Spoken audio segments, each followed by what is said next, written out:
christianisme, Rome. La Rome papale n'est pas chrétienne. La Rome de César aussi n'est pas chrétienne. La Rome de Hérode aussi n'est pas chrétienne. Parce qu'il y a deux Roms, il y a la Rome politique et il y a la Rome papale.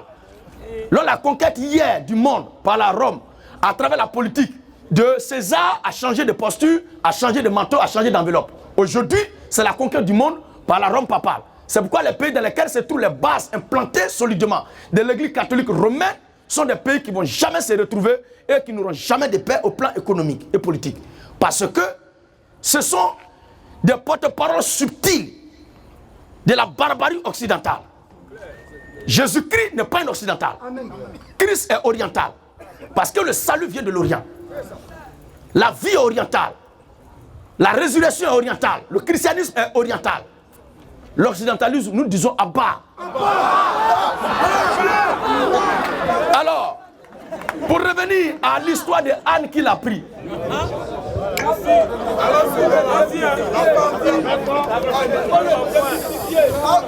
Mais si le christianisme même là vient de Rome, si le christianisme vient de Rome, pourquoi les Pauls ont été frappés, mis en prison?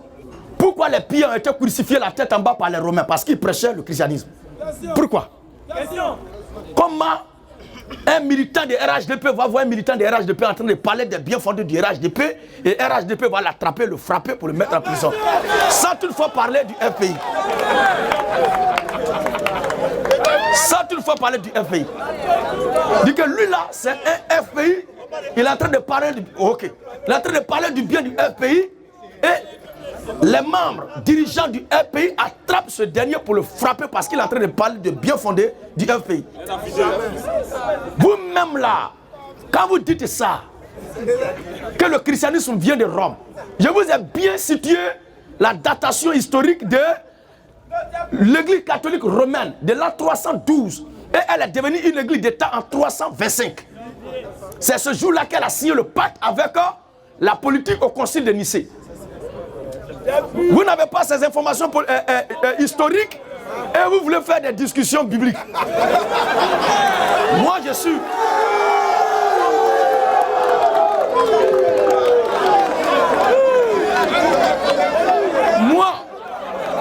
Moi je suis...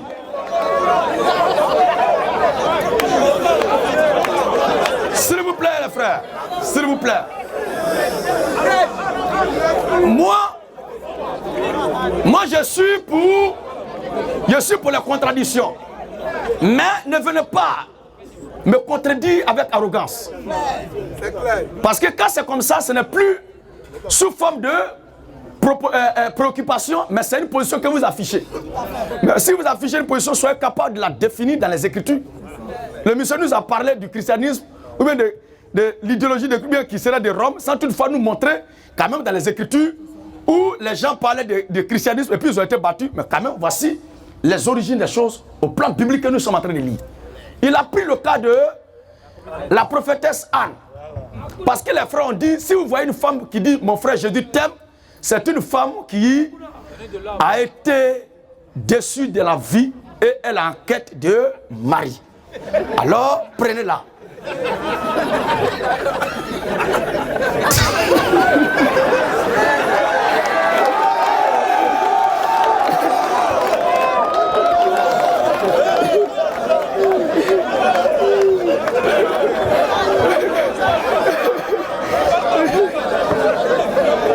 Vous voyez, c'est ce que je dis souvent dans ce que je suis en train de prêcher, dans ce combat que nous menons là. Il y a le discours qu'on tient pour sommer la conscience des gens, pour attirer leur attention. Et maintenant, il y a le pourquoi, parce qu'après avoir été déclaratif, il faut être aussi démonstratif. Et c'est dans la démonstration qu'on dit, mais voici pourquoi on a dit ça. Quelque chose que Dieu a interdit et qui est pratiqué, un individu qui pratique ça, pour nous, il peut être traité de tout. C'est clair. Un voyou, un brigand, un voleur, une femme qui prêche, une prostituée, c'est la petite fille de Jézabel, la petite soeur de Judas Iscariote, l'arrière-petite fille de Caïn, parce qu'elle est dans une voie que Dieu a interdite. Quand le monsieur a pris le passage tout à l'heure, Lisons un peu ce passage. Luc 2.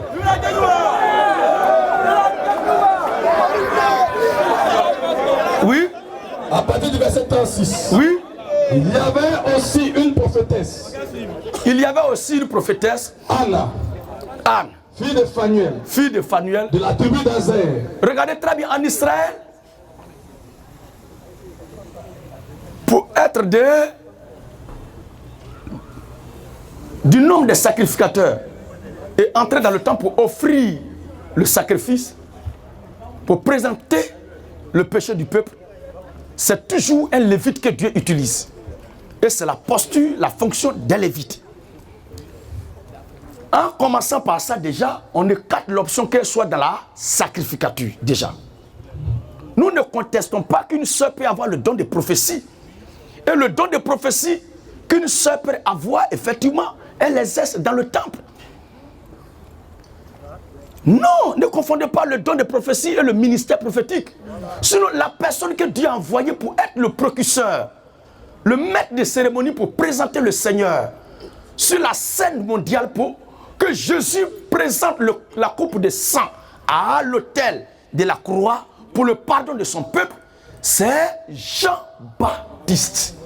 La prophétie annonçait, préparez la voie du Seigneur, aplanissez ses chemins, car je suis la voix de celui qui crie dans le désert. Il n'y a pas deux personnes qui devaient annoncer Jésus. Il y a une prophétie qui a été annoncée et il y a un seul individu que cette prophétie-là concernait. Mais là où il y a un ministère, il y a forcément des dons qui se manifestent. Au temps de Moïse, il y avait Aaron qui était à côté de lui, sacrificateur, et il y avait Marie, Myriam, qui avait le don de prophétie. Mais cela ne faisait pas d'elle une prophétesse au même titre que Moïse. Oui. Elle était fort avancée en âge. Fort avancée en âge. Elle avait vécu 7 ans avec son mari. Oui. Depuis sa virginité. Quand on vous parle d'affaires de virginité, on va revenir tout de suite. Quand le monsieur parlait, il le voyait avec désolation, il s'apitoyait. Mais une femme avec laquelle tu dois t'engager, avant de payer la dot, il faut d'abord la marier. Ou bien, le monsieur ne connaît pas encore le mariage et les cérémonies du mariage. Je vais expliquer ça tout à l'heure.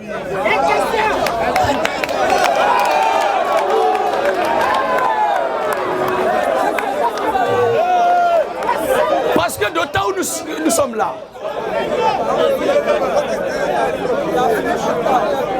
s'il vous plaît, comme ici c'est une invitation, si tu penses que il y a beaucoup de choses dans ton ventre que tu veux exprimer, connecte-toi. Quand tu vas voir la publication là, tu viendras là-bas là, ça ne sera pas la nuit. Parce que demain il y a un autre programme. Tu peux venir là-bas, là, là-bas là. Voilà. Sinon, tout ce que tu soulèves là, pour moi, ce sont des informations que tu cherches pour comprendre mieux ce qu'on est en train de dire.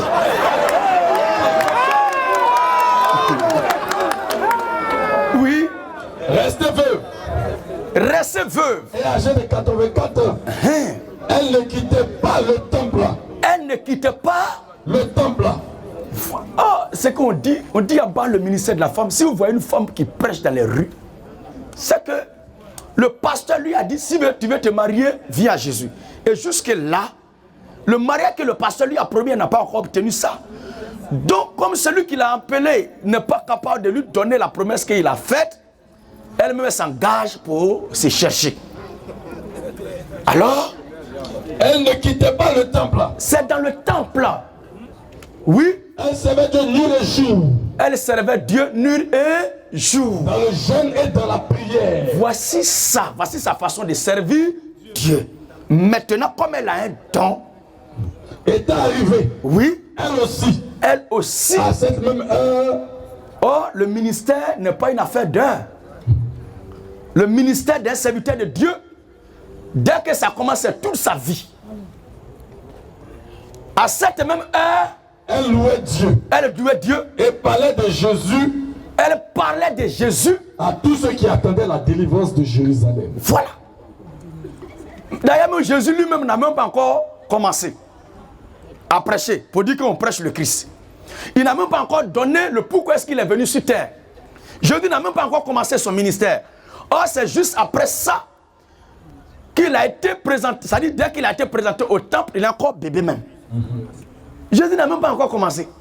Donc, l'action de Dieu que Simeon aussi est venu accomplir là, c'est la même onction qu'il a saisie dans le temple où le peuple était rassemblé pour la cérémonie. Et puis, elle aussi a annoncé qu'effectivement, c'est lui qui est là. Donc, ça là, qu'elle a parlé là, qui a demandé, femme, sœur, qu'est-ce qu'on doit faire pour être sauvé? Parce que quand un ministère s'exprime, c'est de produire de la repentance et conduire des âmes à Dieu. Quand Jean-Baptiste a prêché, lisons Matthieu chapitre 3, pour montrer la différence. Et le cas considérable entre le ministère et le don qui s'exprime entre 4000 et le ministère qui est translocal. Oui, Matthieu 3 premier. Matthieu 3 premier. En ce temps-là, parut Jean-Baptiste, prêchant dans le désert de Judée. Voilà. Voici le lion, il sort, il va dans la jungle, il descend dans la rue, il va bâiller dans la rue. Chose qui n'est pas elle son cas. Parce que ce n'est pas elle de faire ça. Oui, frère. Il prêchait dans le désert de Judée. Il prêchait dans le désert du Judée. Il disait, repentez-vous. Repentez-vous. Car le royaume des cieux est proche. Donc, il a été envoyé pour prêcher la repentance. Mais qu'est-ce que cette dame-là a dit de Jésus? Et qui a cru à son message, qui a été convaincu et qui s'est donné à Christ? Regardez tout à l'heure. Oui? Bon, oui, tu continues. Il disait, oui, repentez-vous. Repentez-vous. Car le royaume des cieux est proche. Car le royaume des cieux est proche. Jean était celui. Jean-Baptiste, voici maintenant. Comme il a été annoncé par une portion de l'écriture, il est en train de manifester cette portion de l'écriture. Oui. Jean était celui. Jean était celui qui avait été annoncé par le prophète. Qui avait été annoncé par le prophète. Esaïe, lorsqu'il dit. Voilà. C'est ici la voix de celui qui crie dans le désert. C'est ici la voix de celui qui crie dans le désert. Et les habitants de Jérusalem. Voilà. Les habitants de Jérusalem. Et de toute la Judée. Et de toute la Judée. Et de tous les pays aux environs du Jourdain. Voici un ministère. Se rendant auprès de lui. Pour faire quoi? Et confessant leurs péchés. Confessant leurs péchés. Et se faisant baptiser par Jean-Baptiste. Par Anne la prophétesse. Par Jean-Baptiste. Par la fille de Phanuel. Par Jean-Baptiste. Elle a conduit qui à la repentance? Elle a converti qui? Parce que quand un ministère s'exprime, c'est pour un objectif. Peut-être qu'il ne connaît pas aussi la valeur de l'envoi d'un serviteur de Dieu. Assurément. Toutes ces choses-là, le monde religieux a besoin de ça. Oui. Confessant leurs péchés. Confessant leurs péchés. Et il se faisait baptiser par Jean-Baptiste. Voilà. Dans le fleuve du Jourdain. C'est la même chose que les apôtres ont fait dans Actes chapitre 2. À partir du verset 37 jusqu'au verset 40 encore. Répétition des faits. Après avoir entendu ce discours. Après avoir entendu la prédication, l'allocution de Simon Pierre. Ils eurent le cœur vivement touché. Ils eurent le cœur vivement touché. Et il dit à Pierre. Dit à Pierre. Et aux autres apôtres. Aux autres apôtres. Homme frère. Que ferons-nous? Maintenant vous avez prêché là. Ce que vous avez dit, sœur Phanuel, c'est vrai. Anne, fille de Phanuel, c'est vrai. Qu'est-ce qu'on doit faire maintenant pour être sauvé? Ou bien? C'est ça? Oui. Il dit à Pierre. Parce que le ministère est destiné à conduire un peuple. Le ministère est destiné à conduire la destinée d'une nation, d'un peuple, d'un troupeau. Le ministère, c'est la bergerie. Pour conduire le peuple. Pour conduire le peuple. Oui. Il dit à Pierre. Il dit à Pierre. Et aux autres apôtres. Et aux autres apôtres. Homme frère. Que ferons-nous? Qu'est-ce qu'on doit faire pour être sauvé? Pierre leur dit. Pierre leur dit. Repentez-vous. Repentez-vous. Et que chacun de vous soit baptisé. Et que chacun de vous soit baptisé. Au nom de Jésus-Christ. Voilà. À cause du pardon de vos péchés. Hein? Pour le pardon de vos péchés. Et vous recevez le don du Saint-Esprit. Et la Bible dit quoi? Car la promesse est pour vous. Oui. Sur ces paroles. Sur ces paroles. Ceux qui acceptaient sa parole furent baptisés. Voilà. Furent baptisés. Et en ce jour-là. En ce jour-là. Le nombre des disciples s'augmenta d'environ 3000 âmes. Voici un ministère qui vient de faire des convertis. Nous disons à bas le moment pasteur. À bas le ministère de la femme. À bas les tantis pasteurs. Si vous voyez une femme qui prêche, C'est une femme à qui le passé a fait la promesse de mariage et qui jusque-là n'a rien eu. Si elle te convient, prends-la et donne-lui le mariage qu'elle cherche. Je le pisse encore. Ce n'est pas Dieu qui l'a envoyé pour aller prêcher, pour la conversion des âmes. 1 Corinthiens 14, le verset 33 à 37. 1 Corinthiens 14, 33 à 37. 1 Corinthiens 14, 33 à 37. Car Dieu, écoutez bien, car Dieu n'est pas un Dieu de désordre, n'est pas un Dieu de désordre, mais de paix. mais un Dieu de paix. S'il vous plaît, les gars, s'il vous plaît. S'il vous plaît. S'il vous plaît. Car Dieu n'est pas un Dieu de désordre, Mais de paix. mais un Dieu de paix. Comme dans toutes les églises des saints. Comme dans toutes les églises, pas seulement à Corinthe, mais dans toutes les églises des saints, on ne peut être saint que celui qui a le Saint-Esprit. Comme dans toutes les églises des saints, Que les femmes se taisent dans les assemblées.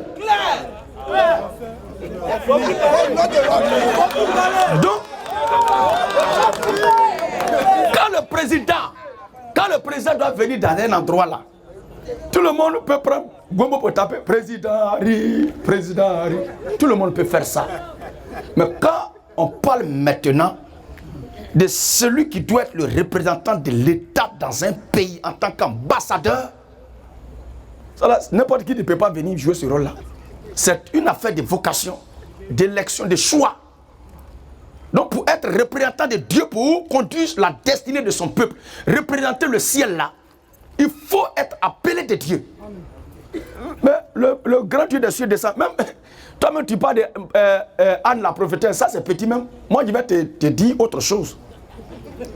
Quand Jésus est né là, les féticheurs là, les magiciens, la Bible dit qu'il y a les magiciens, les adorateurs de Satan. Les mages d'Orient, ils sont venus lui offrir sacrifice. Parce que tout le monde voit que c'est le maître qui est descendu là. Donc que ce soit garçon ou que ce soit femme, tout le monde vient lui faire allégeance. Maintenant, qui il envoie pour dire, maintenant vous m'avez fait allégeance, maintenant, qui j'envoie maintenant pour aller parler de moi et me représenter auprès des nations? C'est là que le monsieur doit nous donner maintenant le nom de l'une, d'une tante qu'il connaît, qui doit le faire.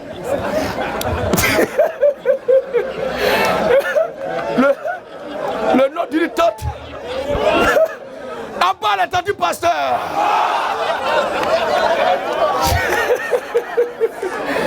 Oui, frère. Comme dans toutes les églises. S'il vous plaît, le temps avance. Comme dans toutes les églises des saints. Il faut détendre un peu l'atmosphère parce qu'il nous avait mis dans un climat de conflit. Oui. Comme dans toutes les églises des saints. Comme dans toutes les églises des saints. Que les femmes se taisent dans les assemblées. Donc après que le Seigneur, tout le monde ait célébré sa venue, tout le monde ait célébré son avènement, tout le monde ait célébré son entrée en scène, il donne maintenant des instructions après avoir fait le travail pour lequel il est venu. Il donne des recommandations fermes pour ce qui concerne être ses porte-parole et ses représentants auprès des peuples, de son peuple, des assemblées et des nations. Alors, que les femmes se taisent dans les assemblées. Que les femmes se taisent dans les assemblées. Car il ne leur est pas permis d'y parler. Or, l'ordre chronologique biblique est clair. Le livre de Luc est derrière le livre de Corinthiens. C'est comme quelqu'un qui cherche le bateau de Noé au temps de Moïse pour monter dedans. Tu es en train de te garer.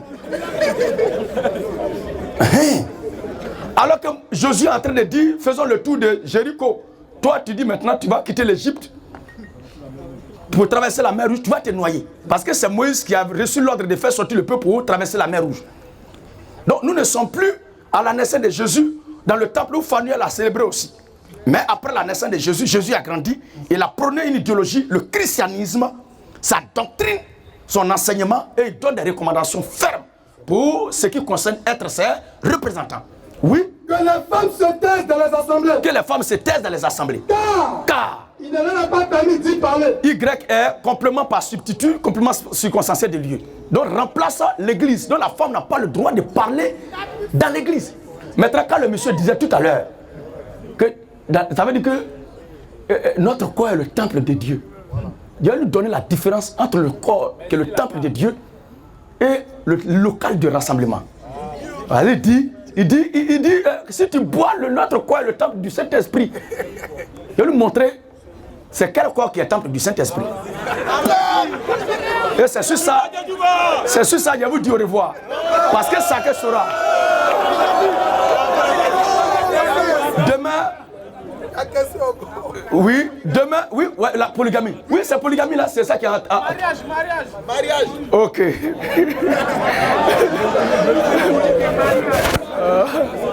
Je vous demande vraiment d'être indulgent parce qu'il y a une autre campagne demain. Regardez un peu. Que les femmes se taisent dans les assemblées. Que les femmes se taisent dans les assemblées. Car il ne leur a pas permis d'y parler. Il n'est pas permis aux femmes de parler dans les assemblées. Mais qu'elles soient soumises. Qu'elles soient soumises. C'est vrai qu'elle dit aussi la loi. Donc la recommandation qui est faite là n'est pas une nouvelle recommandation, mais c'est une ancienne loi qui est actualisée. Une vieille loi concernant la fermeture de la bouche de la femme dans le rassemblement des hommes, là, concernant parler de Dieu. C'est une vieille loi qui est ramenée en nos temps. Ça veut dire qu'au temps de la loi, il n'y avait pas une femme qui a joué le rôle de sacrificatrice. C'était des garçons de la tribu de Lévi.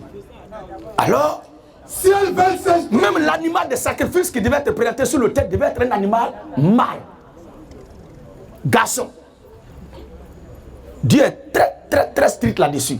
Oui. Si elles veulent s'instruire, nous ne sommes pas contre l'instruction d'une sœur dans la foi. sur quelque chose, non. qu'elles interrogent leur mari à la maison. La Bible la voit des distances kilométriques, loin de l'église.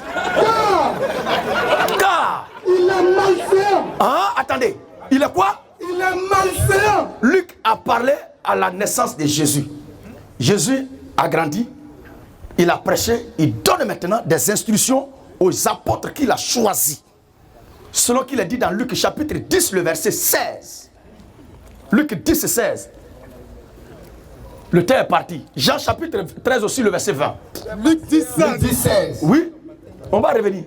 Celui qui vous écoute. Luc 10, 16 et Jean 13, le verset 20. Celui qui vous écoute. Celui qui vous écoute, m'écoute. C'est le maître qui a donné les recommandations. Ce qui s'est passé quand je suis rentré là, ça là, tout le monde a célébré ma naissance, rentrer dans le monde, c'est bon. Maintenant, je vous ai donné des recommandations fermes. Vous allez partir là. Celui qui vous écoute, m'écoute. Et celui qui vous rejette, et celui qui vous rejette, me rejette. Le monsieur était fier quand il lisait Paul tout à l'heure, dans Galates. Nous sommes aussi fiers avec lui. Mais est-ce qu'il a compris Paul? Parce que Paul est notre frère. Paul n'était pas un religieux. Paul était un chrétien. Oui. Celui qui vous écoute m'écoute. Celui qui vous écoute m'écoute. Et celui qui vous rejette me rejette. Celui qui vous rejette me rejette. Et celui qui me rejette rejette celui qui m'a envoyé. Que le monsieur arrête de vociférer des paroles, parce que quand il parlait, le monsieur arrêtait là pour sourire. Pas parce que ce qu'il disait était la montée, la descente des anges de Dieu, qui me réjouissait et puis rien. Merci.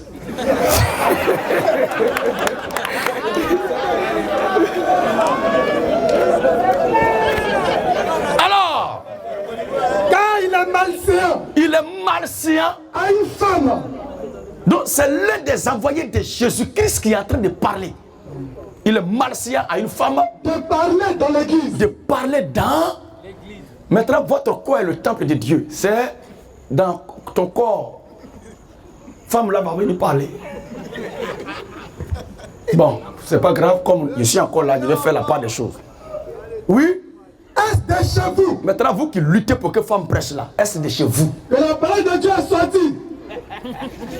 Que la parole de Dieu est sortie. Où est-ce que vous sommes?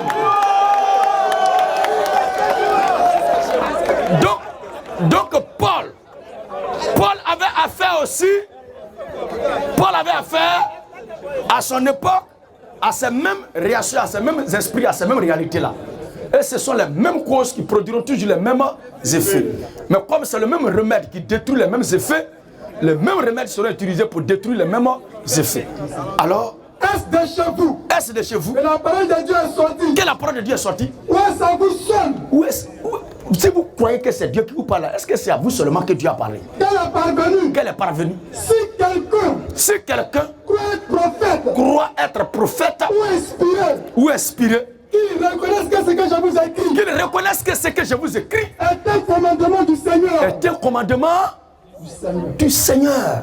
Et si quelqu'un l'ignore, s'il y a des gens aussi qui ne sont pas d'accord avec ça, qu'il l'ignore. Tout compte fait, il y a deux cités que nous soulignons souvent dans nos prêches. Il y a la cité, la demeure éternelle des élus de Dieu. Et il y a une cité qui est l'origine de tout ce qui doit brûler à la fin des temps, qui est l'enfer. Donc là-bas, là, ceux qui ne sont pas d'accord, assurément c'est là-bas ils sont quittés. Donc on ne peut pas les obliger à être d'accord. Chacun est libre. Puisque ce que nous prêchons, c'est la liberté pour que chacun choisisse. Amen. Selon la force que Dieu lui donne. Amen. 1 Timothée, et on va passer à l'autre sujet. 1 Timothée 2:11. Oui. Que la femme écoute l'instruction en silence. Abat le ministère de la femme. Que la femme écoute l'instruction en silence. Avec une entière soumission. Avec une entière soumission. Je ne permets pas à la femme d'enseigner. Voilà.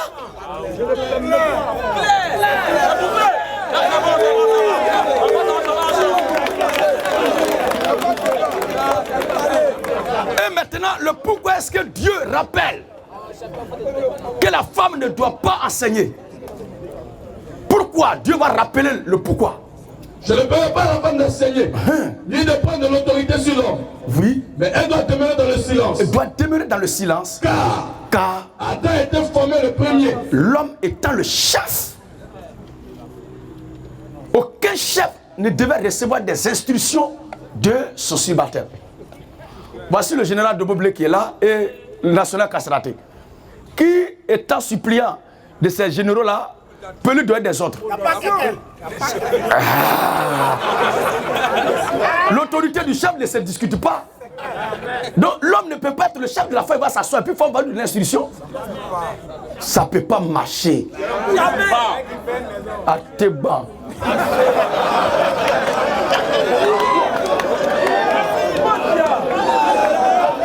Alors, quand Adam a été formé le premier. Adam a été formé le premier. Et Ève ensuite. Et Adam n'a pas été séduit. Adam n'a pas été séduit. Mais la femme qui séduite s'est rendue coupable de transgression. Même concernant même son salut, il y a une hypothèque. Elle sera néanmoins. Vous entendez ça? Elle sera néanmoins sauvée. La femme sera néanmoins sauvée. En devenant mère. Si elle persévère. Regardez. Avec modestie dans la foi. Toi-même, ton affaire là n'est pas encore définitive. C'est encore dans une précarité de toi. Et c'est toi qui vas prêcher aux autres. Abat le ministère de la femme.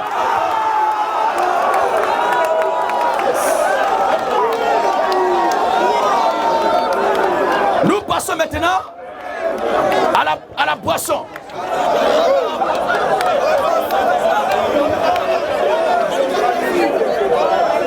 Osée 4. Osée 4, 11, qui l'a lu? S'il vous plaît.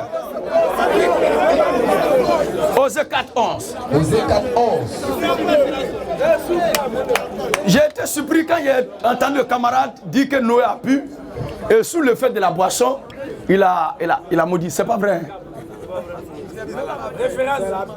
S'il vous plaît, s'il vous plaît. Noé n'a pas bu et il a pour maudire l'enfant sous l'effet de la boisson. Il a bu, il a fini. C'est quand il s'est réveillé de son daïko là. C'est-à-dire quand il est revenu Dieu clair là. On va lire ça tout à l'heure. C'est là qu'il a appris ce que son fils a fait. Mais selon même là, les normes, la loi, puisqu'il a dit tout à l'heure que d'après ce que les frères ont dit là, une femme pose plainte, on doit avoir des problèmes avec les autorités. D'accord? Bon, toi aussi, je te pose aussi une question. Selon les lois juridiques là, quand un homme a fait le mal, quand un homme s'est mal comporté là, on le laisse et puis c'est son petit-fils, on s'en va mettre en prison, ou bien c'est le concerné lui-même? C'est le concerné. Mais pourquoi il laisse Cam, qui a vu sa nudité, et puis il a dit aux gens dehors, le vieux a bu, il est couché là-bas, tout ton truc là est dehors. C'est ça qui a énervé le vieux. Ça l'a énervé là. Pourquoi il n'a pas maudit Lui-même qui a posé la chose. C'est pourquoi quand je parle toujours, j'insiste sur ce point-là, vous ne connaissez ni les Écritures, ni la puissance de Dieu. Parce qu'il n'a pas pu cerner, décoder l'acte et le langage prophétique dans cette action. Parce que ce n'est pas Cam et ce n'est pas Cana. Il n'a rien fait. Cette histoire-là est une répétition de ce qui s'est passé au commencement. Adam, qui Dieu a donné des instructions de ne pas manger de l'arbre, de la connaissance du bien et du mal, Adam et sa femme mangent. Et Dieu, il ne maudit pas Adam ni Ève, mais il maudit le serpent à qui n'a donné aucune instruction, aucune interdiction. Toutes ces choses-là, on ne peut pas vous enseigner ça dans ces églises parce que ces choses-là ne leur ont pas été révélées. Le problème que tu soulèves là, il est trop fort. Je vais me limiter uniquement sur à faire des boissons là, pour ne pas t'envoyer dans autre chose qui ne pourront pas t'aider. Si à faire des boissons là te scandalise, c'est pas ça là encore qui va te faire du bien. Osée 4:11. Simple boisson que païen même boit là, si ça te trouble. Féticheur même qui ne connaît pas Dieu boit. Mais toi tu dis tu es chrétien, tu as Saint-Esprit, tu as peur. Ça te trouble. Moi je pensais qu'il avait dit que Noé est fidèle de mon assemblée. Noé qui a bu là-bas là, qui lui a prêché ça?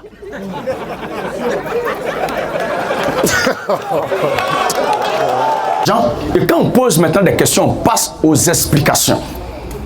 Quand le frère dit vive le bon vin, mais à Cana, le Seigneur Jésus-Christ fut le premier à fabriquer du bon vin. Ou bien il ne sait pas ça? Si c'est péché, pourquoi Jésus a fabriqué ça? Le vin là, c'est pas pour se pommader avec. C'est pour boire. Jésus a fabriqué le bon vin, c'est pourquoi nous disons vive le bon vin. Parce que c'est notre maître qui a fabriqué ça. Toi tu veux dire quoi? Qu'on abat le bon vin? Jamais. Jamais. Vive le bon vin.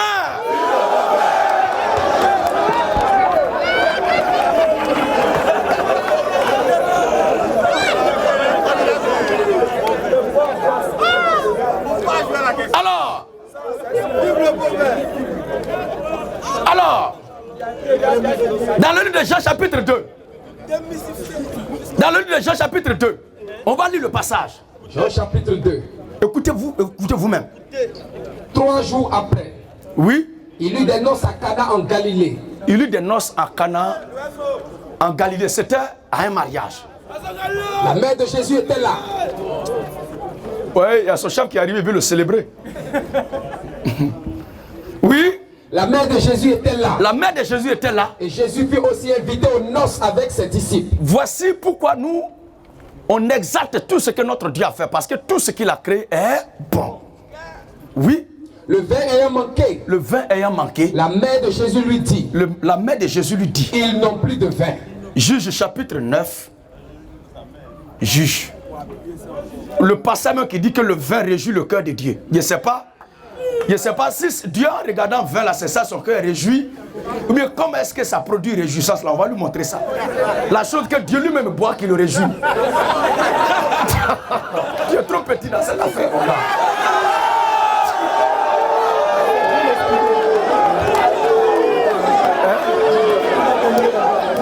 J'ai d'abord.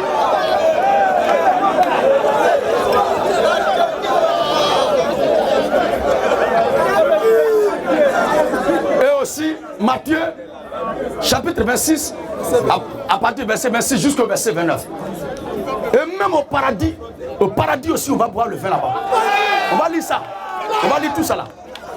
Et toi, tu ne veux pas boire là, tu n'iras pas là-bas. C'est là-bas. La plus grande, la bataille finale même du chose, c'est là-bas. Moi, je ne sais pas. Vous voyez tout en péché. Pour finir même là, vous allez voir manger, boire, même de l'eau aussi, péché. C'est comme ça Jean-Baptiste a fait. Il allait vivre en brousse, manger les sauterelles, manger miel. Pour ne même pas manger nourriture de femme. Mais les gens le regardaient jusqu'à ils ont dit que Jean est un plaisantin, c'est un vieux démon. Jésus est venu à son temps, il mangeait, il est assis dans le cabaret en train de boire. On va lire ça tout à l'heure. Si Jésus habite, toi tu es qui pour nous dire que ce boisson n'est pas bon? C'est que Jésus aussi se livre aussi à la voix des insectes. On va voir ça tout à l'heure.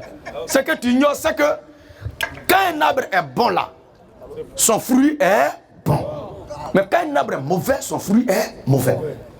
Quelqu'un qui est venu de Dieu, il peut arriver que son humanité se manifeste. Mais ça là, ça n'annule pas sa vocation divine. Il reste ce qu'il est. Quelqu'un à qui on a confié une plantation de cacao pour cultiver, ce qu'on attend là, c'est la moisson la fin d'année. S'il veut, il n'a qu'à boire 10 litres de bannier, mais il n'a qu'à faire un bon travail, la bonne moisson. C'est sûr on compte pour le juger. Ou bien c'est pas ça les gars. Oui, non, il est étudiant, il passe tout son temps à boire, à fumer des cigarettes. Est-ce que quand il y a un truc là, il ne frappe pas? Il valide mal. Quand il y a compost, ça ne chauffe pas. Quand tu es bon, quand tu allais dire, c'est un voyou, il est comme ça. Non, ce n'est pas de ça qu'il est question. Il doit être jugé sur son résultat en fin d'année. Cependant, s'il y a quelque chose qui peut mettre en mal sa compétence, lui-même, voyant que telle chose est en train de l'éloigner de l'objectif, il décide d'arrêter. C'est mon cas. J'ai buvais. Mais, quand je bois, ça me fatigue l'organisme. Donc, j'ai décidé d'arrêter l'alcool. Je ne prends rien de tout ce qui est de l'alcool. Mais je prends l'alcool à un seul événement, puisque afin de boire le vin là, c'est un élément constitutif même de la doctrine de Christ. C'est à cette occasion uniquement que je suis obligé de prendre. Parce que là, tous les chrétiens sont obligés de prendre. C'est pourquoi nous disons que tous ceux qui ne boivent pas n'iront pas au ciel. Parce que la boisson est un élément de la doctrine de Christ. Nous ne disons pas que ceux qui ne se saoulent pas, nous disons celui qui ne boit pas. Il n'ira pas au ciel. Parce que la boisson fait partie de la doctrine de Christ. Vous allez nous dire quoi? Oui, frère. Le vin ayant manqué. Le vin ayant manqué. La mère de Jésus lui dit, ils n'ont plus de vin. La mère de Jésus dit quoi? Ils n'ont plus de vin. Jésus lui répondit. Je veux qu'on lise son texte là. Et allons-y à Osée, où Dieu lui m'a dit d'aller prendre femme tout là. On va lire ça.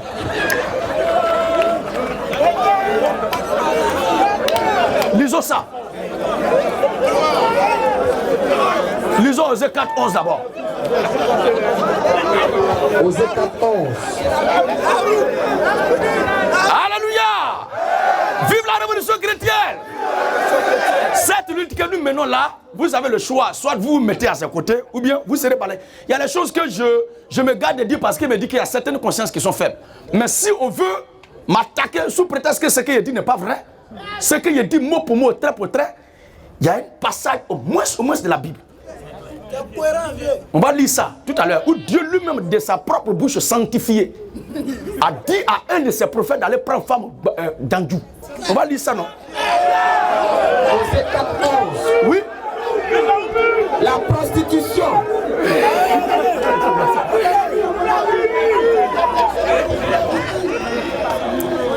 Là, la prostitution. Mais c'est l'un des plus vieux métiers de la terre même. Est-ce que c'est moi que Rahab a écouté?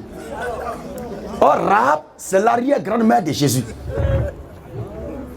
Toi qui dis que prostitution même envoie les gens en enfer là. Je vais te montrer où Jésus m'a dit que Djanjou va te dévancer au paradis. On va lire cette. Prépare-moi. Luc chapitre 15, le verset 1 à 2. Et Matthieu 21, le verset 31 à 33. D'ailleurs même là, tant qu'il est fort finir de traiter ce problème, il ne veut pas partir à la maison.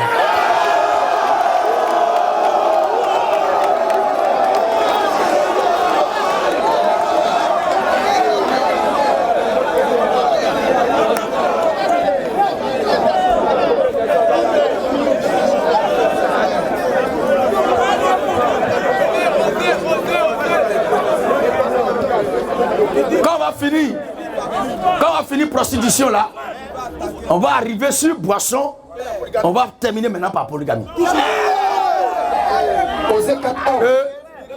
Ajouter ce qu'il a frappé comme ça derrière une minute là, on doit goûter on doit coucher avec elle.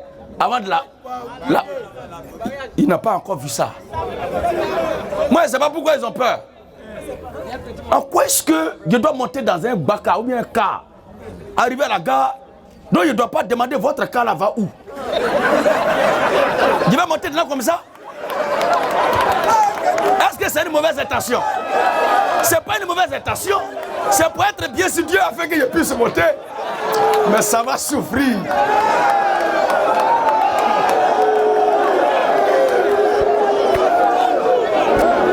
Oui, frère. Osée 4, 11. Ok, on y va maintenant. La prostitution. On y va, s'il vous plaît. Osée 4, 11. Ce sont des choses qui sont solidement posées par l'esprit mortel de Christ. On ne peut pas branler ça comme ça un coup.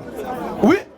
La prostitution. La prostitution, Le vin et le mou font perdre le sens. font perdre le sens. Est-ce qu'il est dit conduire en enfer? Mais, attendez un peu. C'est à quel moment ça peut perdre le sens? Et à quel moment aussi ça réjouit le cœur?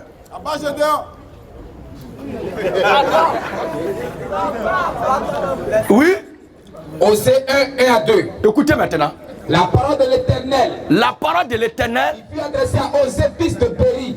fut adressée à Osée, fils de Béri. Au temps d'Osias. Au temps De d'Ozias, Jotam. de Jotam, D'Akaz. Dakar. D'Ézéchias, roi de Juda. Voilà. Et au temps de Jéroboam, fils de Joas, roi d'Israël. Oui. La première fois que l'Éternel adressa la parole à Osée, La première fois que l'Éternel, pas Satan, mais c'est l'Éternel qui adresse la parole à Osée. l'Éternel dit à Osée, L'Éternel dit à Osée, va, prends une femme prostituée. suivez s'il vous plaît, écoutez bien, va, Prends une femme prostituée prends une femme prostituée et des enfants de prostitution. et des enfants de... Prostitution. Pourquoi Dieu dit ça? Car le pays se prostitue. La prostitution du pays là, c'est au plan spirituel. Quand la Bible dit le pays se prostitue, il s'agit d'Israël qui s'en va adorer d'autres dieux, qui va entreprendre la communion, des relations avec d'autres dieux, l'adoration de d'autres dieux. Mais qu'est-ce que Dieu dit? Il dit à son serviteur, si le peuple a fait ça là, au lieu de dire, toi mon serviteur, mets-toi à l'écart de ça, il dit quoi? Va, Prends une femme de prostitution. de prostitution. Et des enfants de prostitution. Oui, Car le pays se prostitue. car le pays se prostitue. Il abandonne l'Éternel. Donc Dieu, pour lui faire vivre ce que lui, Dieu ressent, quand le peuple va se prostituer, quand le peuple d'Israël va se prostituer, il demande aussi à Osée de faire la même chose pour servir d'exemple, pour qu'il vive lui aussi la chose. Parce qu'une femme prostituée, c'est celle qui n'est jamais fidèle. Elle vient, elle est dans ta maison, elle fait telle chose avec toi, et puis elle s'en va encore. Et ça va se donner ailleurs. Et quand c'est comme ça, ça te fait mal. Donc c'est dans cette pensée-là que Dieu voit son peuple. Alors pour mieux armer Osée pour aller faire son palabre, il dit à Osée, toi-même va prendre femme là aussi. Au chapitre 2 encore, je prends que Osée 3, 1. il lui a demandé de rééditer le même exploit. L'Éternel me dit, Oui, va encore va encore et aime une femme aimée d'un amant ce qui a appelé et adultère. va commettre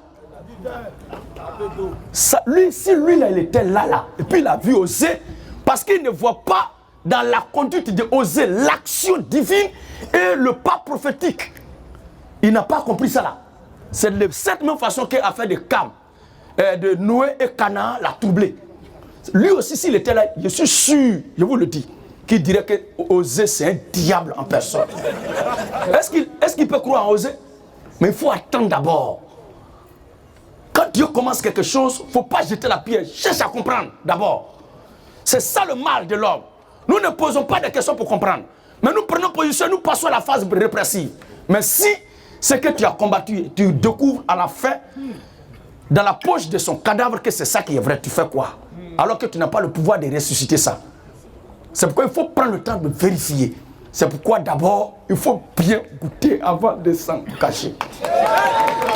Vérifie avant de prendre la décision. Oui. L'Éternel me dit, L'Éternel me dit, va encore ah, et aime une femme aimée d'un amant et adultère. c'est bon. Faut pas scandaliser les gens. Ils ont déjà compris. Luc 15 maintenant. Luc 15 premier. Je ne sais pas pourquoi vous voyez faire de prostitution là comme plus grand péché. Moi, je vous dis que les boîtes de nuit, excusez-moi, Mais les bois de nous, les prostituées sont là. Entre ces coins-là. Et ces fausses églises-là. Si moi je vous demande c'est quel endroit qui envoie plus de gens en enfer, vous allez me dire quoi? Non, c'est ça, c'est marqué là. Faux. Ces églises-là envoient les gens plus en enfer que ces endroits où les femmes prostituées servent dans les maquis. Parce qu'il peut arriver qu'une prostituée de la prostitution passe de là à Christ. Mais une église qui est engagée dans la voie du diable ne peut plus faire marche arrière. Un homme qui a vendu son âme à Satan ne peut plus retourner. Il est convaincu. Alors frère, Luc 15 et à 3. Luc 15 et à 3, les gens confondent mes campagnes d'évangélisation et l'enseignement qu'on donne aux chrétiens qui sont convertis. Moi, quand je sors pour parler là, je ne suis pas en train de donner enseignement. C'est bien mentionné campagne d'évangélisation. On n'évangélise pas son frère en Christ. Mais pour moi, les gens qui prêchent, que femme doit enseigner, une église, les gens taillent Satan. Pour moi, ils sont dans le même lot que le féticheur qui verse le sang de poulet sur ce fétiche. Ils sont dans le même lot. Donc ce sont les gens qui ont besoin d'être évangélisés. C'est pourquoi nous, l'assemblée à laquelle nous appartenons, c'est une assemblée interdénominationnelle. Les ressortissants de toutes ces églises frappées du sceau de la malédiction et qui ont compris la vérité, qui sont sortis là, c'est ce groupe, ce bloc-là des révolutionnaires que nous constituons. Alléluia. Alors, Tous les publicains. Matthieu chapitre 15, le verset 1 à 2, et Luc chapitre 15, 1 à 2, et Matthieu chapitre 21, le verset 31 jusqu'au verset 33. On va lire ces deux passages. Parce que prostituée est vue comme la malédiction de la société. Mais Jésus lui-même, un jour, il est rentré dans une maison et il y a une prostituée qui a pris un parfum pour moindre ses pieds. Et elle a pris ses cheveux pour commencer à caresser les pieds du Seigneur. Judas Iscariote, le père de Marmaïu, a regardé jusqu'à... Il dit, oh, parfait ça là, si on prenait ça là, on allait vendre et donner l'argent aux pauvres. Mais la Bible dit, comme c'est un voleur, il volait tout ce qui rentrait dans la caisse. C'est vous qui dites son nom. Alors, il y a un autre qui dit, mais si le Seigneur savait qui était cette dame-là, s'il savait que c'était une prostituée, il n'allait même pas accepter qu'il la touche. Jésus a répondu à cet homme-là, pourquoi ton cœur est mauvais comme ça? Et la fille continuait toujours de caresser les pieds du Seigneur avec ses cheveux. Mais le Seigneur n'a pas dit, il faut arrêter. Alléluia.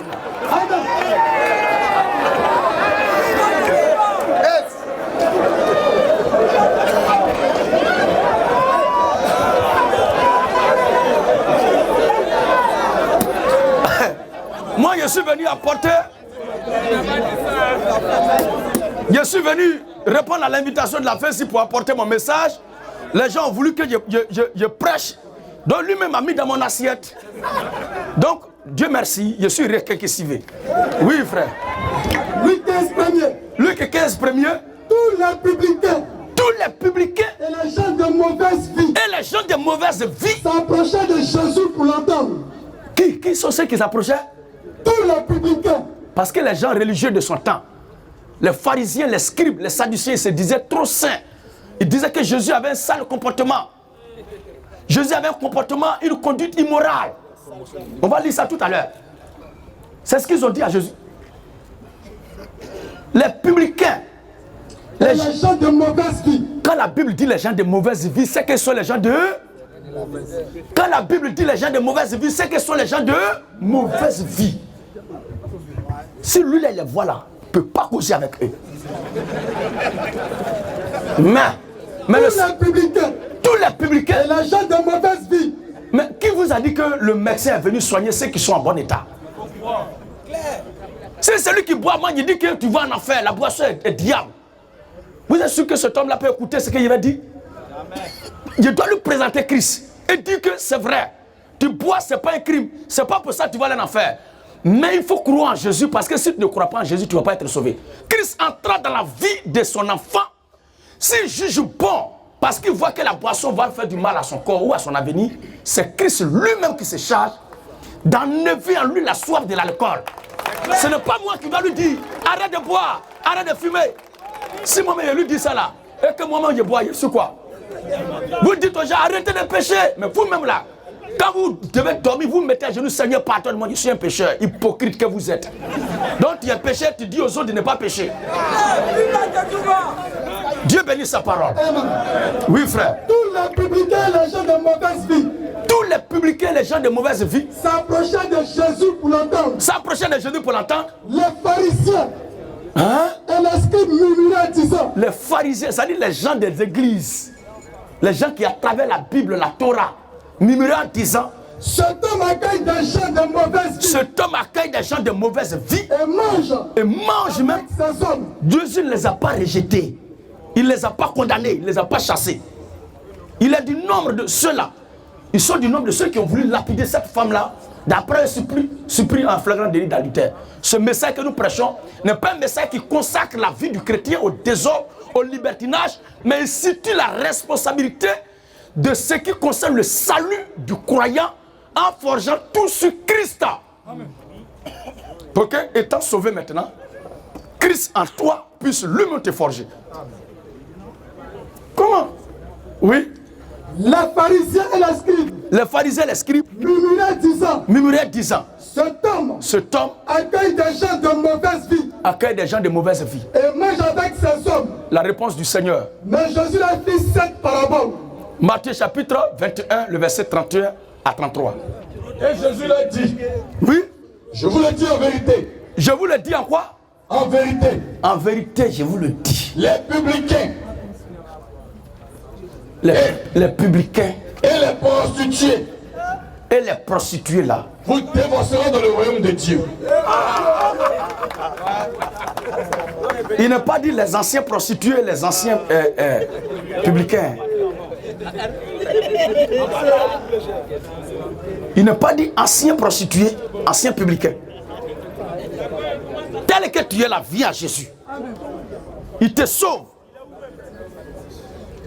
Tu peux bien le cerner dans ce que je suis en train de dire actuellement. Le véritable Christ, c'est celui que nous sommes en train de prêcher. Parce que Christ, c'est la parole. Aussi longtemps que ces mêmes paroles du Seigneur sont répétées, le Christ est vivant parmi son peuple. Alors, Jésus l'a dit. Les publicains et les prostituées vous dévorceront dans le royaume de Dieu. Car Jean est venu dans la voie de la justice. Jean, vous-même là, vous voulez croire au juste. Jean-Baptiste est venu dans la voie de la justice. Et vous n'avez pas cru en lui. Vous n'avez pas cru en lui. Mais les publicains Mais les publicains là, et les prostituées ont cru en lui. ils ont cru en lui. Et vous qui avez vu cela, Vous ne vous êtes pas encore. vous ne vous êtes pas encore repentis pour croire en lui. C'est bon, frère. Maintenant, lisons un peu de vin là maintenant. Le vin d'abord. Oui. Quand Jean-Baptiste Jean-Baptiste est venu, ne mangeant pas de pain ne mangeant pas de pain. et ne buvant pas de vin, Jean 2, là, on n'a pas terminé. Oui. Ne mangeant pas de pain, ne buvant pas de vin. et Vous dites quoi? il est un démon. Vous avez dit que Jean-Baptiste est un démon. Le Fils de l'homme est venu. Vous-même là, si on veut se baser sur vous, on va cesser d'être être humain un bon matin pour être autre chose. C'est pourquoi vous qui êtes ici là, ne vivez jamais selon l'humain des gens. Ne vivez jamais selon le jugement des gens. Mais vivez selon le jugement de Dieu. Est-ce que ce que je pose comme action là, Dieu est contre ou pour? C'est ça le plus important. Parce que ce ne sont pas les sentiments de cœur des gens. Ce ne sont pas leurs convictions. Leur jugement qui sera le fondement ou le principe de base sur lequel Dieu va se baser pour vous juger au dernier jour. Mais se basera sur ce que vous avez fait de sa parole. C'est ce qu'il faut croire. Oui, frère. Quand Jean-Baptiste est venu, Jean-Baptiste est venu, ne mangeant pas de pain ne mangeant pas de pain et ne buvant pas de vin, et ne buvant pas de vin. et Vous dites quoi? il est un démon. Il est un démon. Le Fils de l'homme est venu, Le Fils de l'homme est venu, mangeant et buvant.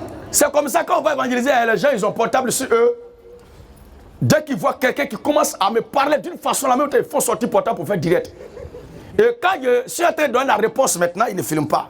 Et ce sont ces bêtises là qui font le truc. Oh, quelqu'un qui a repris, je dis, oh. Il y a quelqu'un qui a humilié, je dis, oh. La seule chose qui peut faire que je peux sursoir une prédication pour partir, ce sont les manifestations de triceps et de biceps. Mais aussi longtemps que c'est le verbe, Jésus-Christ demeure Seigneur. Parce que notre lutte n'est pas basée sur la violence physique. Alors, le Fils de l'homme est venu, oui, mangeant et buvant. mangeant et buvant. Et vous dites, c'est un mangeur le Fils de l'homme est venu mangeant et buvant. et buvant. Et vous dites, Il n'est pas dit, regardez bien, c'est pas le participe présent. Il n'est pas dit, il mange en buvant. Mais il mangeant et buvant. ça dit, il est assidûment, permanemment, ça dit, il fait de ça une coutume. Il n'est pas dit mange en buvant. Ou bien boit en mangeant. Pour dire qu'il accompagne, mais mangeant et buvant. Donc il est permanemment dedans. Vous allez dire quoi? C'est Jésus lui-même. Hein? Mais la fin dit quoi? Le Fils de l'homme est venu, Le Fils de l'homme est venu mangeant et buvant. Jésus même là, dont je suis membre du corps. Parce qu'on dit, là, si Christ habite en toi, ton corps est temple du Saint-Esprit. Maintenant, lui-même que je suis son temple là, voici lui-même qui est là. Donc Christ en moi continue la même chose. Yes!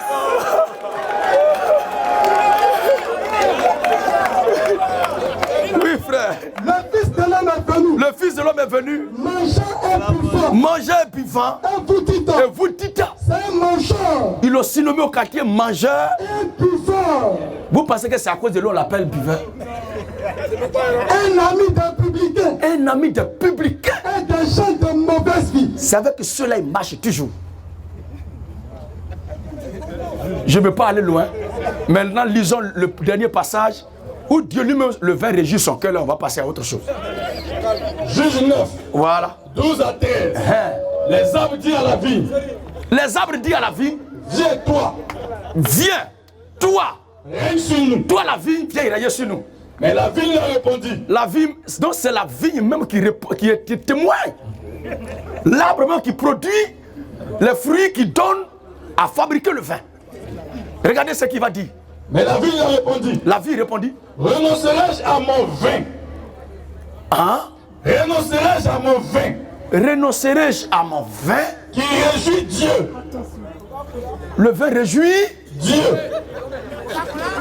Non, Dieu à moi s'il a besoin d'être réjoui.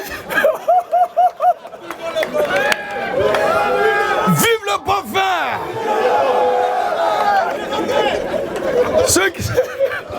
Ceux qui sont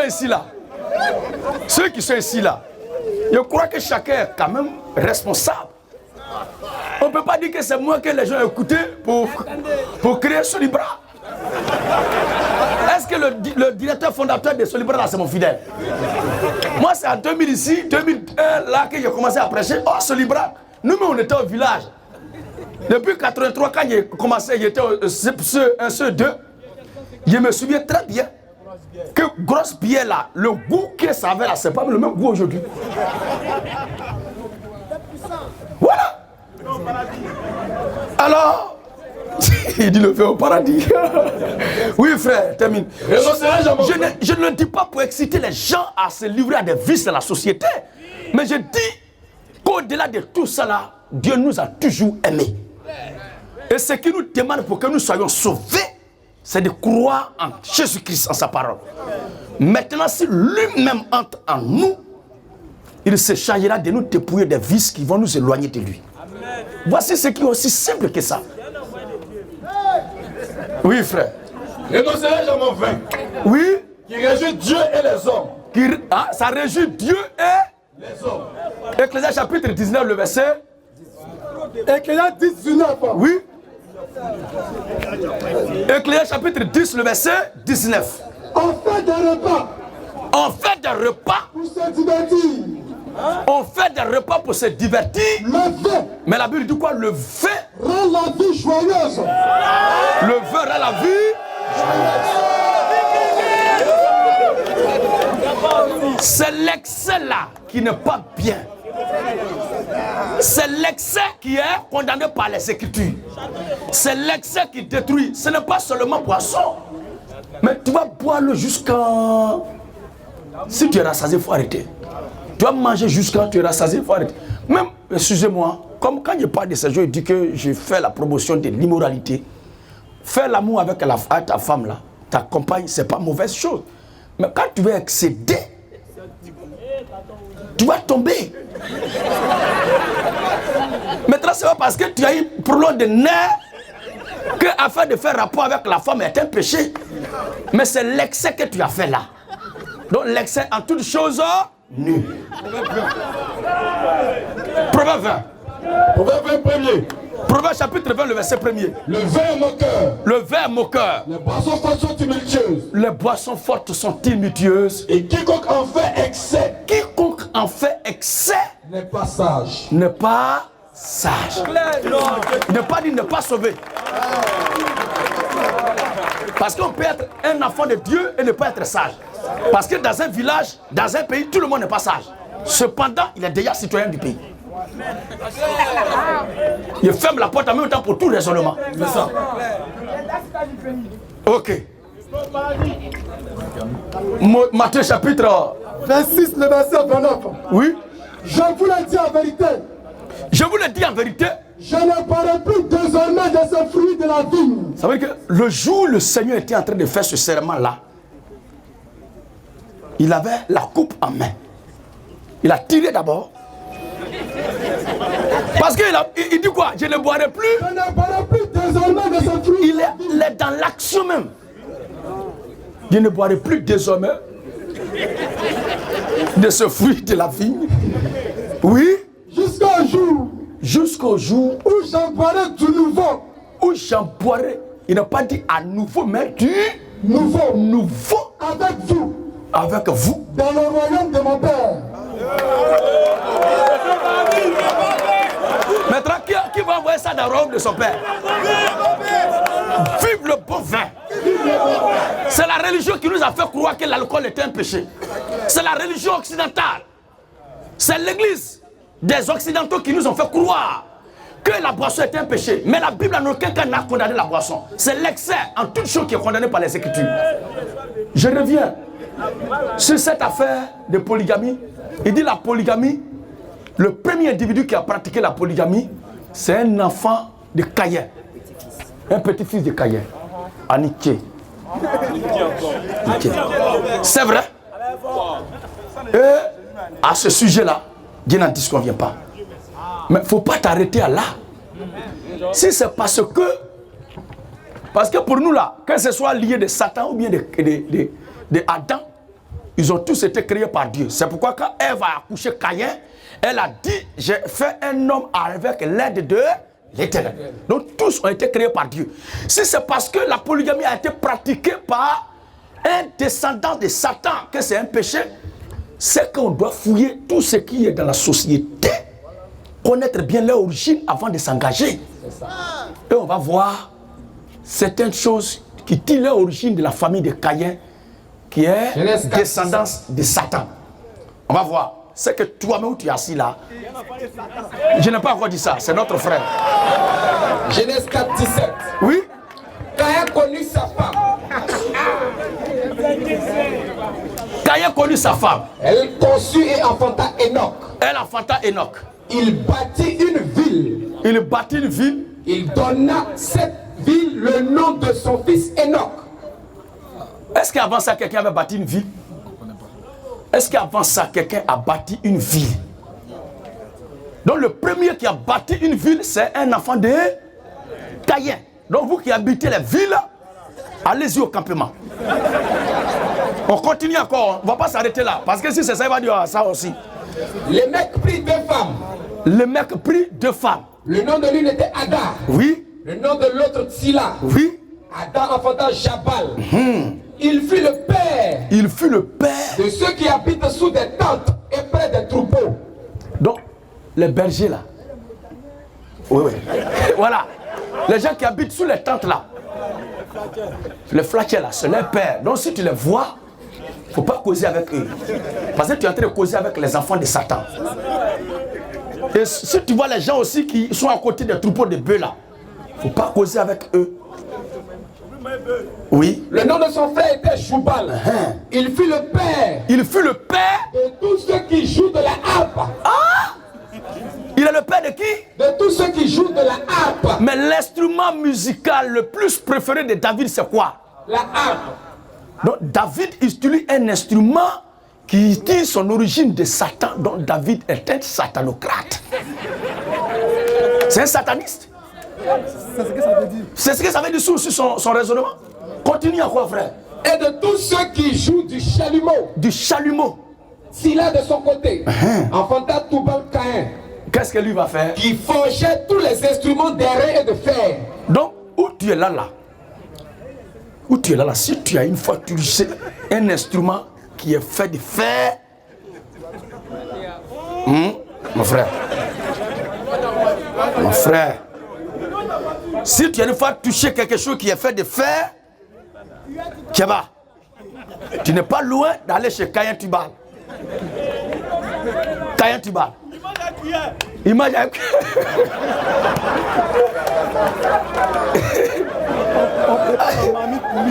On prépare dans mamie, tu manges. Parce qu'il y a cantine ici à la cité. On prépare sur foulot, tu manges. Tout cela c'est fait de faire. Les gars, vous n'êtes pas obligés à tout moment d'être du côté opposé à la vérité. Comme ça, moi-même, je pensais avant, jusqu'à ce que cette lumière, cette étoile de cette connaissance eusse visité mon esprit. C'est pourquoi je suis venu pour apporter ça à chacun d'accepter. Sinon, tout ce que je dis là, tout est tiré des Écritures. Parlant de la polygamie, lisons Abraham. Et il a dit tout à l'heure, si Abraham, si Salomon, si ceux-là, Noé, ils étaient des modèles parfaits, Jésus n'allait pas venir. Mais nous ne disons pas que la polygamie ou la boisson est ce qui a été donné à la croix pour nous sauver. Non. C'est pas ce que nous avons dit. Mais quand vous dites que boisson envoie l'homme en enfer, avoir deux femmes envoie l'homme en enfer, ça suit l'homme, nous disons non, c'est pas vrai. Parce que le Seigneur Jésus-Christ est venu apporter les jalons d'une nouvelle alliance.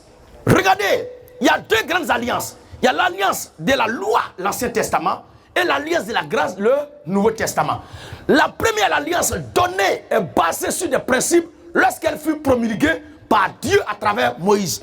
C'était pour réglementer la vie entre nous, les humains, sur terre. Pour ne pas que le monde, notre globe là, soit transformé en une jungle où les plus forts vont dévorer et écraser les plus faibles. C'est pourquoi Dieu a envoyé la loi pour instaurer la discipline dans la société. Mais le Christ vient, non pas maintenant pour réglementer la vie en société, mais vient pour nous ouvrir les portes, ou nous montrer comment est-ce qu'il faut accéder à l'éternité. Parce que Dieu, son existence avec son peuple ne prend pas fin sur la terre. Après ce monde, il y a une autre réalité. Donc Christ vient pour nous ouvrir les portes de cette nouvelle réalité. Moïse a déjà traité le problème de celui qui est né de la chair, qui est chair. Maintenant, Christ vient pour traiter le problème de celui qui est né de l'esprit et qui est esprit. Voici les deux personnes et les deux envoyés qu'il ne faut pas confondre dans leur mission. Où nous sommes là? Où nous sommes là? Que vous soyez d'accord avec moi ou pas, ce n'est pas parce que vous êtes chrétien, vous connaissez Jésus, que quand on va vous piquer, vous n'allez pas sentir la douleur. Ce n'est pas parce que vous êtes chrétien que quelqu'un va mettre son doigt dans votre œil et ça ne va pas vous faire mal. Ce n'est pas parce que vous êtes chrétien que vous allez marcher sur braise et ça ne va pas vous brûler. Ce n'est pas parce que vous êtes chrétien que si vous êtes en bonne santé et que vous n'êtes pas un hémorroïdaire, en vous réveillant à 4h, 5h, papy, tu ne vas pas vous saluer vous-même. Ça là, ce n'est pas un problème du Saint-Esprit. Ce n'est pas parce que vous êtes chrétien que quand vous avez faim là, il y a une formule pour que la faim passe. Ce n'est pas parce que vous êtes chrétien. Oui. Ce n'est pas parce que vous êtes chrétien que maintenant là, quand les réactions qui sont propres à la chair vont se manifester, ça ne va pas se manifester. Ce n'est pas vrai. Vous êtes chrétien, c'est vrai, mais c'est quelle partie de vous qui est chrétien? Parce que la chair restera toujours chair. Et l'esprit qui vient de l'éternité restera toujours l'esprit. Si toi, un humain, tu ne pêches pas, Dieu aussi ne pêche pas entre vous deux là. Qui a créé qui et qui doit sauver qui? Alors frère, Genèse 25 premier. Genèse 25 premier. Abraham prit encore une femme. Quand je parle de ça, souvent, d'autres disent non, c'est après la mort d'Agar, de Sarah qu'Abraham s'est remarié. Mais du vivant de Sarai là, Abraham même a enceinté sa bonne. C'est-à-dire que si ces gens-là, ces religieux-là, s'ils étaient au temps d'Abraham, ils vont dire que pote, mais Abraham c'est un sorcier, c'est un maudit. Voici quelqu'un qui enceinté sa bonne. Oh, c'est le père de la foi. Préparez Matthieu chapitre 11. Matthieu 8, le verset 11 là-bas. Préparez ça. Matthieu 8, 11. Oui, vas-y, frère. Abraham prit encore une femme. Abraham prit encore une femme. Ce n'est pas à cause du frère. Mais c'est une préoccupation qui est partagée par beaucoup. Parce qu'il voit ses commentaires sur les murs. Quand il fait les publications. Donc je profite en même temps, non seulement pour répondre à sa préoccupation, parce que je ne prends pas en ennemi ni en adversaire, mais pour moi, c'est un frère qui veut comprendre. Voilà. Merci, général. Oui. Abraham prit encore une femme. Quand la Bible dit encore, si c'était après la mort de la femme, on va dire après la mort. Mais quand la Bible dit encore, c'est un ajout. Ce sont les petits détails quand même qui n'ont pas besoin de débat pour être compris. Oui. Abraham prit encore une femme. Oui. Nommée Ketura. Nommé Ketura. Abraham donna tous ses biens. Abraham donna tous ses biens à Isaac. À Isaac. Il fit des dons. Il fit des dons au fils de sa concubine. Est-ce que c'est moi qu'Abraham a écouté? Abraham, le père de la foi, il a la vieille mère Sarai qui est couchée là-bas. Il prend sa bonne, il l'enceinte, ça ne suffit pas. Il prend Agar, Ketura, ça ne suffit pas. Il s'en va encore avoir des concubines. Et puis il a des enfants, il les reconnaît même avec fierté. Il fit des dons. Ça va leur faire don au fils de sa concubine. J'imagine les religieux de la contrée, qu'est-ce qu'ils vont dire? Mais vraiment, lui là c'est un homme de Dieu aussi. Cette affaire-là, c'est plus fort que nous tous ici. Le Dieu d'Abraham. Voici Abraham. Maintenant, regardez Abraham, il est où? Matthieu 8, 11. Matthieu chapitre 8, le verset 11. Oh, je vous déclare que plusieurs viendront d'Orient et d'Occident. Plusieurs viendront d'Orient et d'Occident. Et seront à table avec Abraham. Où ça? Avec Abraham, Isaac et Jacob. Oui. Dans le royaume des cieux. Donc là-bas, là même, là, ça porte leur nom. Donc toi qui as marché contre leur foi ici, là, qui as combattu leur foi, là, arrivé là-bas, là, ils vont te dire, ah, Tchaba. C'est nous les mauvais que tu as traités sur terre, là, c'est nous les ici. Hein. Tu vas faire comment? Donc nous, c'est pour ne pas être en conflit avec eux, qu'on suit leur trace.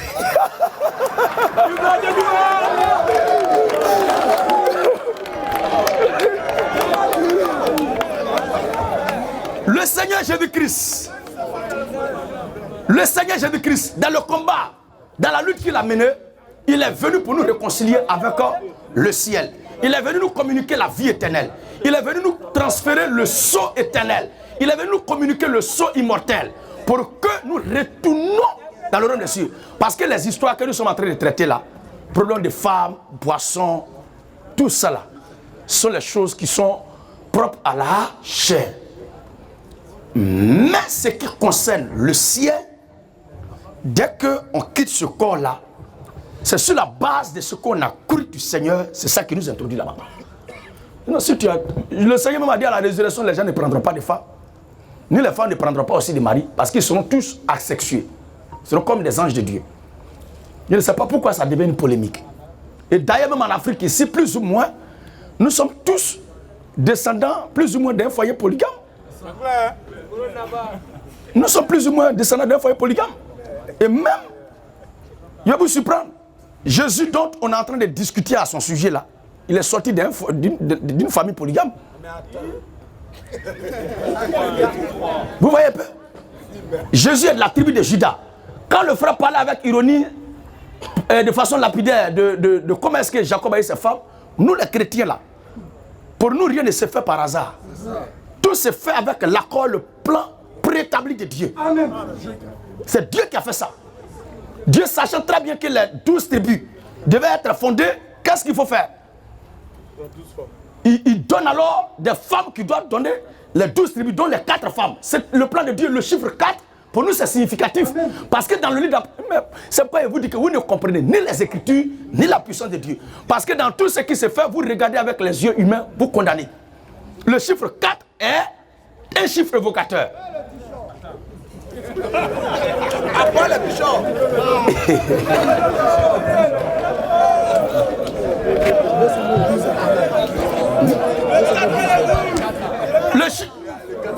Le chiffre 4 est évocateur, le chiffre 12 est évocateur. Donc,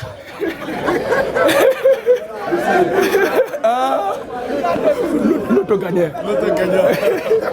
Ok. Donc, le Seigneur Jésus-Christ étant de la tribu de Judas, Judas fait partie des 12 tribus d'Israël. Et regardez bien, l'apôtre Paul, dont on lisait les écrits tout à l'heure, lui-même est de la tribu de Benjamin. Benjamin est l'un des 12 filles que Jacob a eu avec ses 4 femmes. La nation d'Israël tout entière est hypothéquée si nous voulons condamner la polygamie. Vive la polygamie! Vive la polygamie! On est qui? Nous sommes qui en Côte d'Ivoire ici pour condamner ce que Dieu n'a jamais condamné?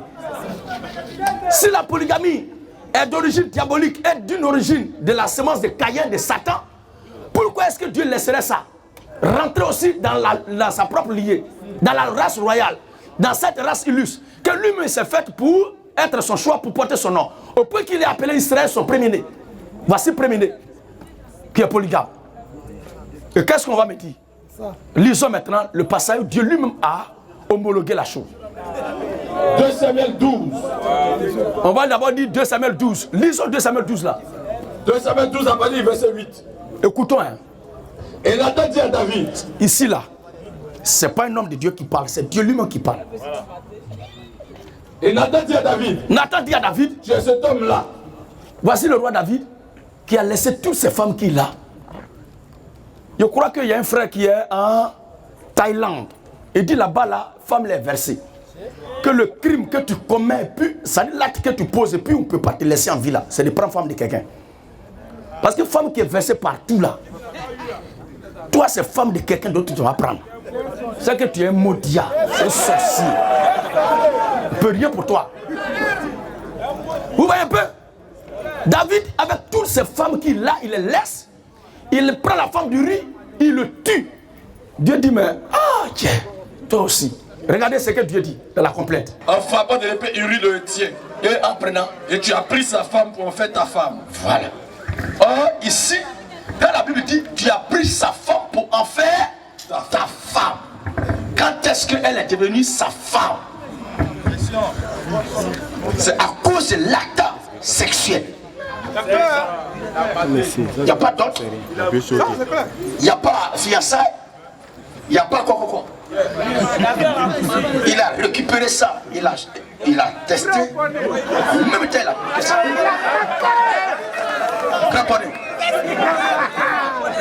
Et c'est comme ça, c'est resté. Alors, on ne peut pas condamner la polygamie. Maintenant, Dieu lui-même donne le passage. Exode 21. Exode 21, 10 à 11. Si un homme Prends une autre femme. Celle-là, ce n'est pas une loi promulguée par un humain. C'est Dieu. Combattre ces choses-là, c'est combattre Dieu. Aucune loi n'a abrogé cela. Aucune loi n'est abolie à ce sujet-là. Si un homme prend une autre femme, Si un homme prend une autre femme, il ne retranchera rien pour la première. il ne retranchera rien pour la première. À la nourriture, À la nourriture, aux vêtements aux vêtements. et au droit conjugal. C'est ce que j'ai toujours dit, que tout dépend de tes moyens. Mais tu es avec ta chérie, allez là même là, vous êtes en train de vous battre. Tu veux chercher encore autre problème pour mettre. Ça c'est de l'inconscience, c'est pas la polygamie. Voilà, parce que la pauvre même, elle n'arrive même pas à bien manger, elle devient comme Salama. Parce que toi même c'est chaud sur toi, c'est dans ça là que tu vas aller prendre une deuxième. Comment est-ce que vous pouvez vous en sortir? Il faut bien t'occuper de celle qui est là, si tout va bien, que Dieu t'a béni, que tu es prospère. Demain si tu veux ajouter, tu le fais avec la manière selon les normes bibliques. Mais dire que c'est un péché, il y a d'autres aussi qui dans la schizophrénie disent non, la polygamie n'est pas un péché à condition que celui qui vient à Jésus, il était polygame avant de venir. Mais celui qui est chrétien là, qui n'était pas polygame, ne peut pas avoir beaucoup de femmes. Bon, si c'est le cas, si la polygamie est un péché, est-ce que Dieu n'exhorte pas le pécheur à se repentir de son péché avant de rentrer à l'église? Si la polygamie est un péché, ça veut dire qu'en venant à Jésus, il doit laisser ça avant de rentrer. On vous dit de qu'à laisser. Donc celui qui braquait avant de venir à Jésus n'a qu'à continuer de braquer. Le tueur n'a qu'à continuer. Maintenant c'est celui qui est chrétien qui ne doit pas sortir pour voler. C'est faux. Péché est péché dehors, c'est péché dedans. La polygamie ne peut pas être péché, ni dans l'église, ni dehors. Parce que la Bible n'a jamais condamné la polygamie. Comme il parle de Matthieu, où la Bible parle du Seigneur qui dit, au commencement, Dieu créa l'homme et la femme. C'est à cause de la dureté de votre cœur que Moïse vous a prescrit une loi de temps en temps. Mais la question qui a été posée au Seigneur, on ne peut pas demander où est-ce que tu es en train de prester actuellement. Puis je vais dire, je viens de Fakobli. Ou bien les gars, on me donne feu, où est-ce que tu prestes actuellement? À cette heure-là. Et puis moi je réponds, je viens de Fakobli. Est-ce qu'il a compris la question?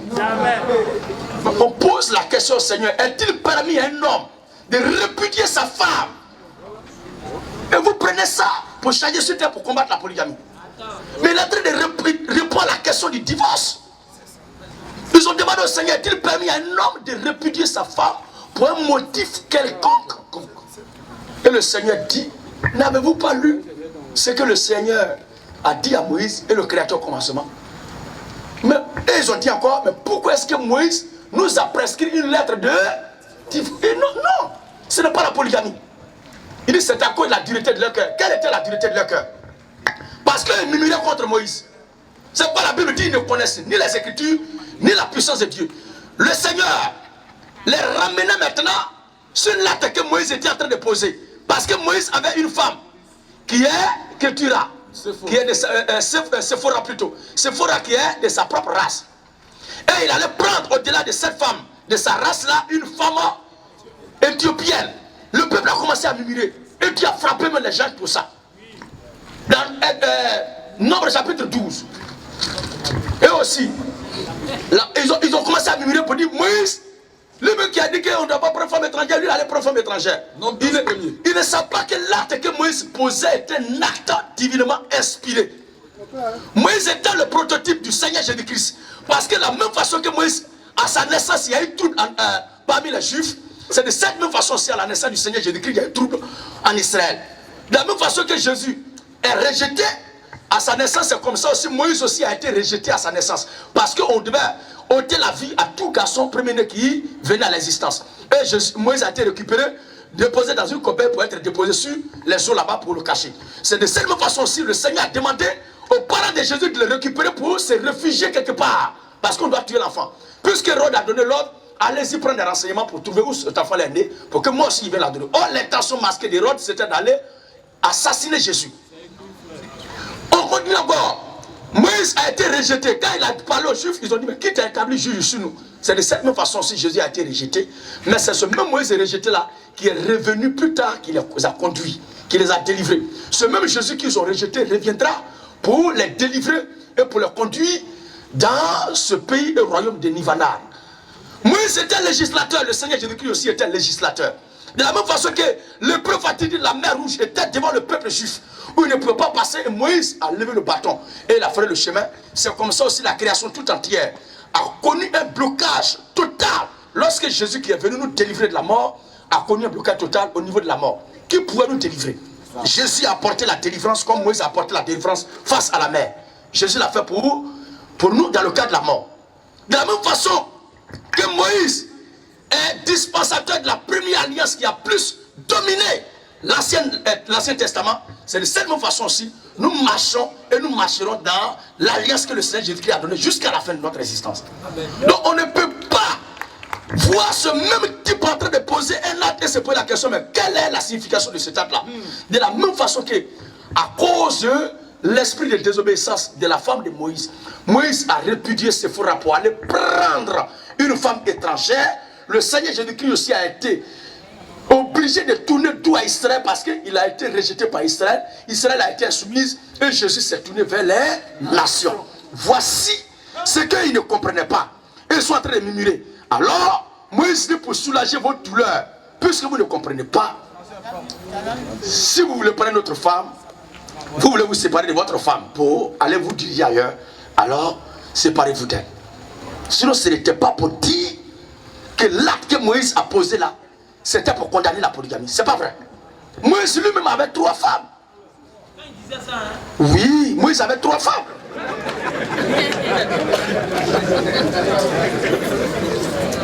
Moïse avait 3 femmes. Il y avait Séphora, il y avait l'Éthiopienne, et il y avait la fille de Bab, qui est une Kenyane.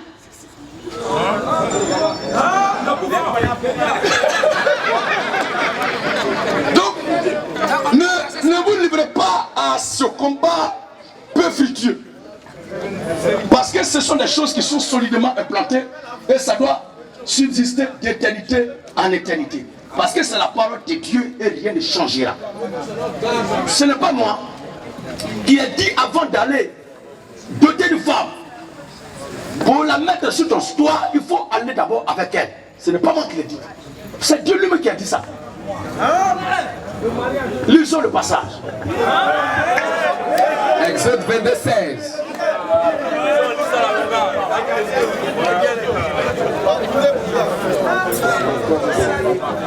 Après ce passage, oui, Exode 22:16. Exode 22:16. Si un homme, Comme ici, c'est la famille, je suis tout ouvert. Le frère qui m'a invité, Kabara Koutouan, avec les responsables, les généraux qui sont là, avec tous ces leaders-là, s'ils permettent bien, comme le temps avancé, il reviendrait encore et encore. Tout dépendra de votre disponibilité. Alors, Exode 22:16. Exode 22:16. Si un homme séduit une vierge qui n'est point fiancée, C'est une vierge qui n'est point fiancée. et qu'il couche avec elle, Dans les dénominations, dans ces communautés occidentales, c'est après avoir payé d'autres, aller à la mairie signer le papier que pour la première fois on doit aller coucher. Or, ce qui est dans la Bible, si un homme si un homme séduit une vierge qui n'est point qui n'est fiancée point fiancé et qu'il couche avec elle, et qu'il couche avec elle, il paiera sa dot c'est là maintenant qu'il doit aller payer sa dot. et la prendra pour femme. Alléluia! Vive la révolution chrétienne! Vive la révolution chrétienne! Je crois très bien que c'est ce qu'il faut à l'Afrique. C'est ce qu'il nous faut pour éveiller nos consciences, pour éveiller nos esprits. On n'a plus besoin de mon pasteur a dit, de mon prêtre a dit, parce que nous serons plus responsables que nos aïeux qui n'ont pas connu la vérité que nous. Nous sommes des intellectuels, on a le temps de prendre la Bible, la fierté de la lire, de connaître la vérité de Canada pour faire notre choix. Sur ce, recevez la paix de Christ à vos cœurs. Que Dieu garde toute cette famille qui est ici. Que Dieu veille sur la Côte d'Ivoire. Que Dieu garde l'Afrique. Shalom à tous.